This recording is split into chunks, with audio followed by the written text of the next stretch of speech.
Welcome back to Super Talk Outdoors. I really enjoyed that conversation with Adam Butler as we talk about the wild turkey stamp situation and the draw hunts, etc. As we continue to come to you from the Open Season Property Studio. Listen, are you looking to purchase your perfect piece of property, hunting property, upgrade your farm equipment, or have you been dreaming of owning your slice of heaven out in the country? Look no further than Mississippi Land Bank for your financing needs. For more than 100 years, farming families and landowners in North Mississippi have turned to Mississippi Land Bank for all kinds of financial solutions, whether it's for land, equipment, or livestock. For more information, visit mslandbank.com or go by and see one of their friendly staff at any of their offices. We love having Mississippi Land Bank as a sponsor of Super Talk Outdoors. Now let's shift gears and move over to my friend Ed Penny. He has a huge important role in Director of Public Policy in the Southern region for Ducks Unlimited, and he's a good friend to this show. Ed, how you been, my friend? I've been great, Ricky. It's great to be back. Happy New Year to you. A lot happening. It's duck season. It's legislative session season. It's congressional season, inauguration. So lots of stuff happening. January's busy. Well, we're going to look back on the season, and you can give us some kind of report card on what you think is happening. We'll talk a little bit about projects that are happening up the flyway, et cetera. We've had some cold weather come to Mississippi. That's been a good thing. Probably didn't get it soon enough. That's at least our experience. Our duck season has been a bit hit or miss. We've had some decent hunts. We've had some not so good hunts as well. But that's kind of the story of Mississippi across Mississippi, isn't it? Yeah, it is that story. And it's unfortunately over the last few years, it has been consistently that story. Whether you're talking about public land on wildlife management areas or national wildlife refuges or private land, at no time is managing habitat more important than it is right now. If you can't manage habitat or choose not to manage habitat, you don't have many waterfowl and many ducks and good hunting opportunities. So that's kind of what it comes down to. And I hope we talk about that a little bit more, but it has been hit or miss this year throughout the season. How have your hunts been?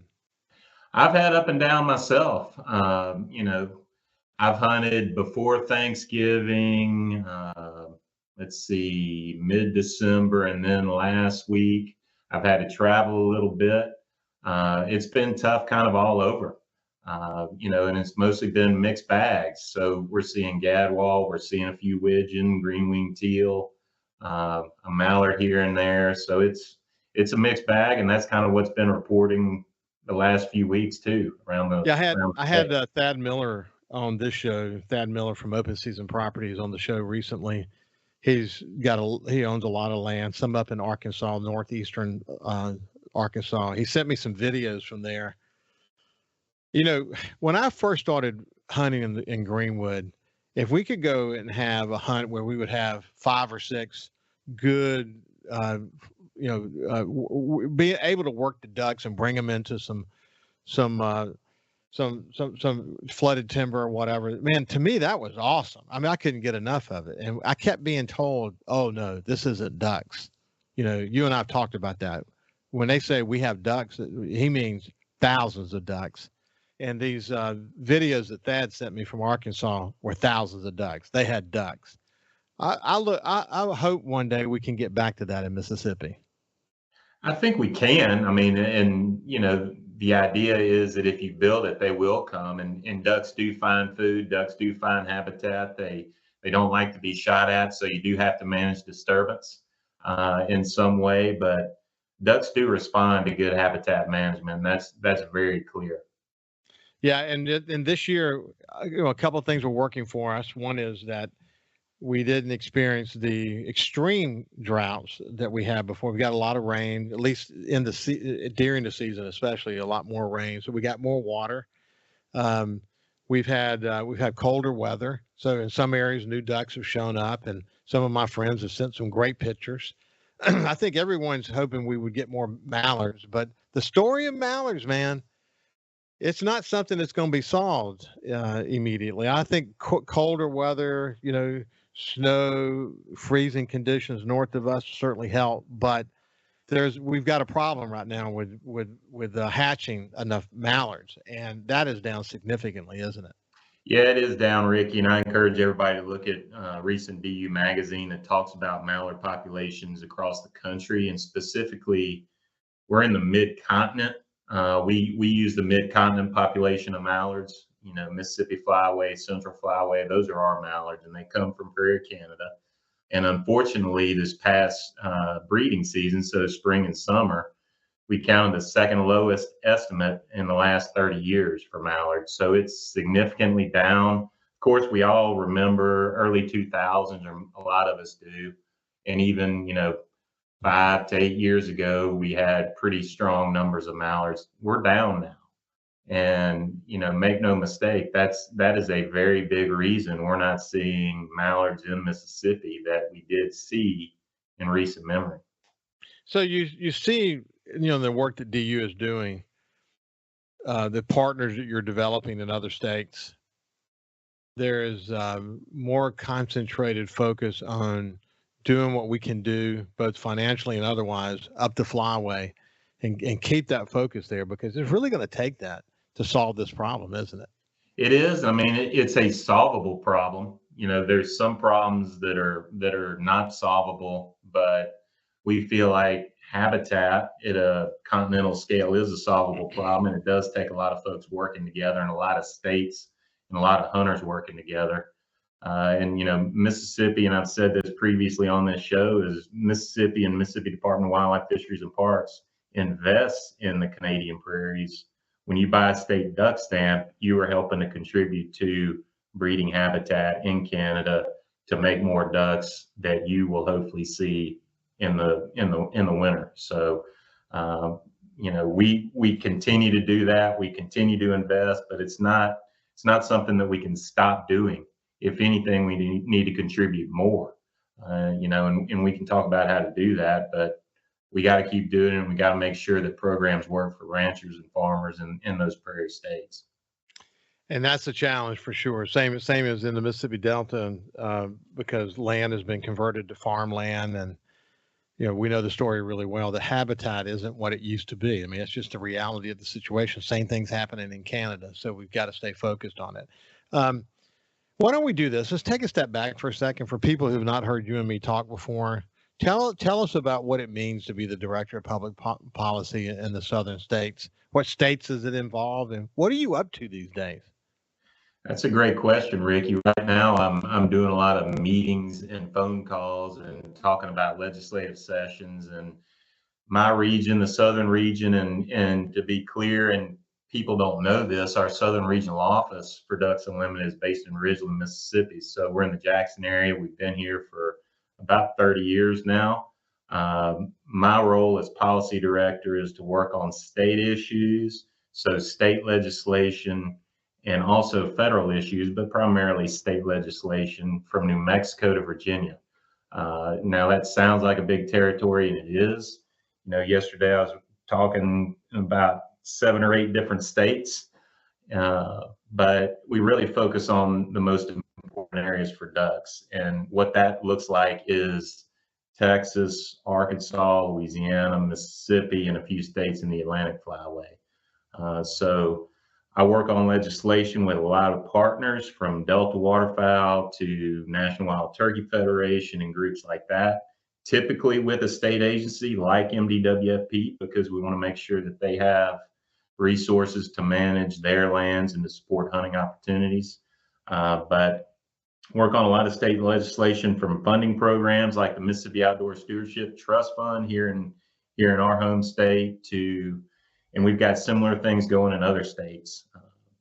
So the trust fund to a state duck stamp, and South Carolina, for example, lots of different state level issues that pop up that support hunting opportunities and support wetland conservation at the state level. What's been interesting, I have had, as you know, we have really worked hard to stay focused on the Mississippi Outdoor Stewardship Trust Fund that we all work so closely on together over a 2-year period to get. And I think the Board of Trustees hit the ground running. I think Ricky Flint's done a good job of kind of helping keep the focus and keep them organized and moving forward.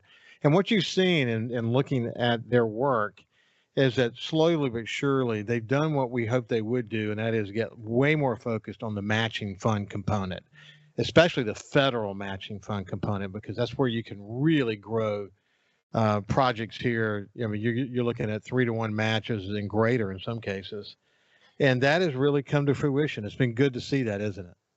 It's been a real thrill to see it, and I want to thank all of our state legislators here in Mississippi for making that the bright spot that it is.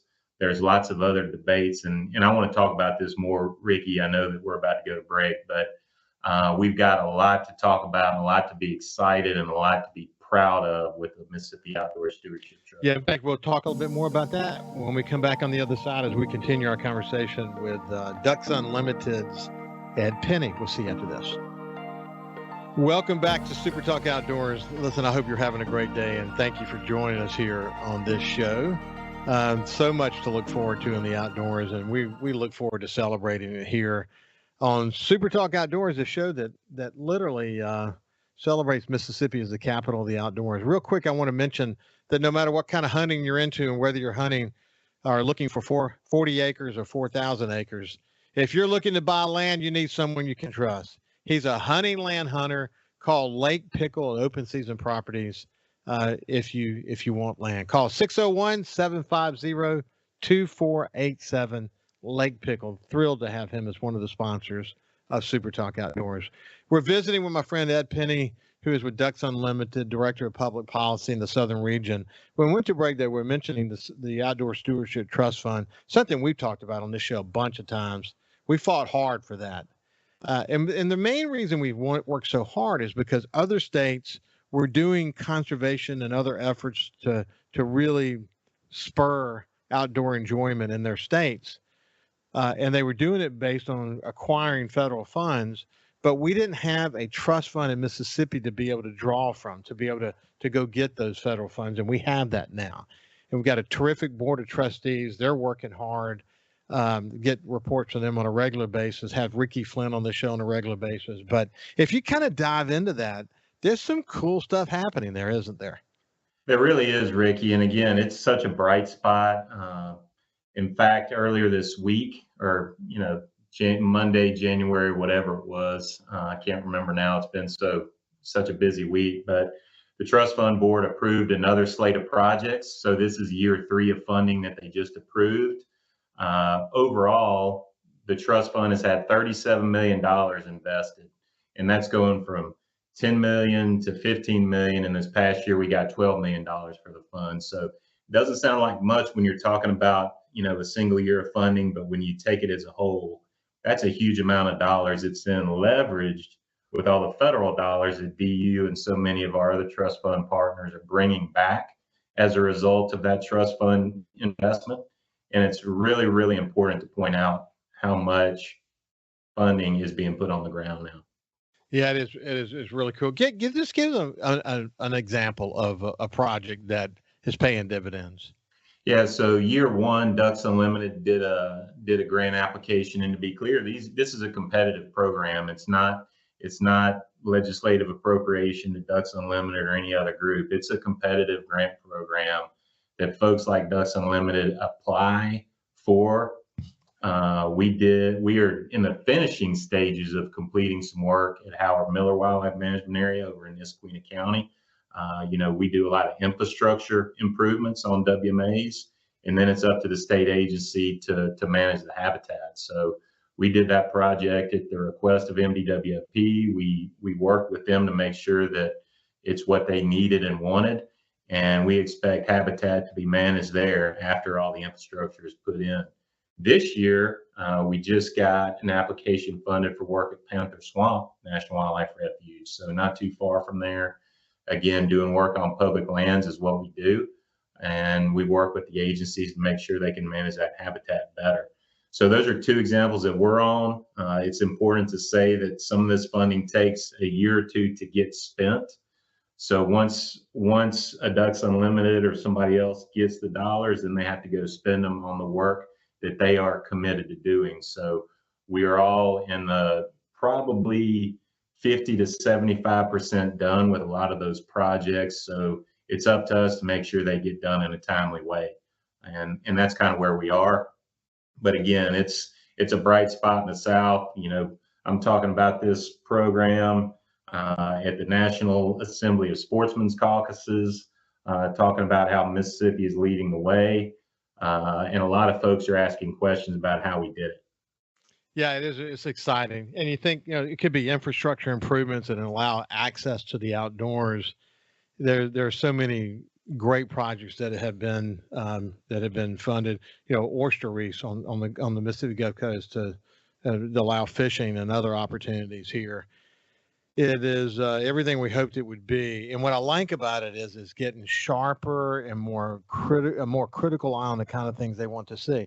And as you pointed out, as it relates to the Mississippi Department of Wildlife, Fisheries, and Parks, I had Houston Havens on recently, and we literally broke down every single public duck hunting opportunity, every single one, and they're capturing data around all that. They have limited funds, but what they've done to really enhance the duck hunting opportunities in public land is something to be applauded. It's incredible how much energy they put in there, and for Ducks Unlimited to be a partner and doing things to enhance it even further is what it's all about. I mean, people say duck hunting is a rich man's sport, and there are a lot of rich men that are involved in duck hunting. But when you look at the state of Mississippi and what we've done with public land to allow anyone to be able to enjoy it, that's the cool thing. And I know that's something that's important to Ducks Unlimited. So thanks for your leadership there. Hey man, we're out of time, but it's been a pleasure to spend some time with you. Thank you, Ricky. It's always great to be back, and I really appreciate all the support that this show and you have given not just DU but to our trust fund and our coalition. You bet, man. It's been a pleasure. I feel like just a member of the team. Listen, this has been Ed Penny from Ducks Unlimited. Have a great day. Listen, stay safe when you're in the outdoors. Always put safety first. Cover for each other. Don't assume somebody's gun is unloaded if they don't have the breech open. Just grab it and check for them. Let's don't have any accidents that change your life forever. God bless you, and we'll see you next week.